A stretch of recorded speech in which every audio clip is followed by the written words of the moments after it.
आवाज आती है दिल से और शब्द कहते हैं मुझसे मिलके। नमस्कार दोस्तों, मैं उपांशु शुक्ला देहरादून उत्तराखंड से। कुछ पंक्तियाँ कुछ ऐसी, कुछ अनसुनी सी, कुछ अनकही सी, ये यूँ कहूँ किसी के भाव कुछ भाव विभोर से करते।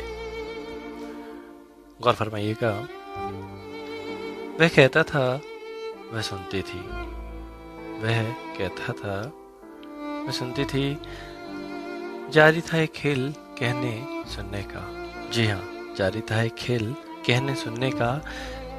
खेल में थी दो पर्चियाँ, एक में लिखा था कहो तो एक में लिखा था सुनो। एक में लिखा था कहो तो एक में लिखा था सुनो। अब यह नियति थी, यह महज एक संयोग। उसके हाथ लगती रही वही पर्ची जिस पर लिखा था सुनो। उसके हाथ लगती रही वही पर्ची जिस पर लिखा था सुनो। वह सुनती रही, उसने सुने आदेश, उसने सुने उपदेश। वह सुनती रही, उसने सुने आदेश, उसने सुने उपदेश।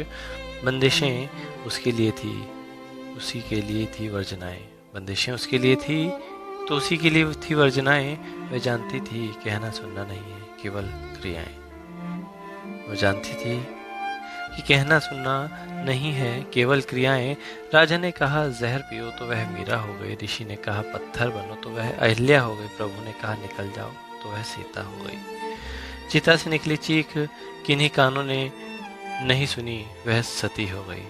जी हाँ, राजा ने कहा जहर पियो तो वह मीरा हो गई। ऋषि ने कहा पत्थर बनो तो वह अहिल्या हो गई।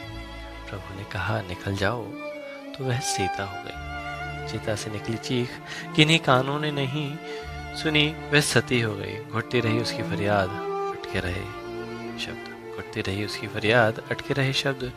सिले रहे होंठ, रुंधा रहा गला। उसके हाथ कभी न लगी वह पर्ची जिस पर लिखा था कहो, जिस पर लिखा था कहो, जिस पर लिखा था कहो। धन्यवाद।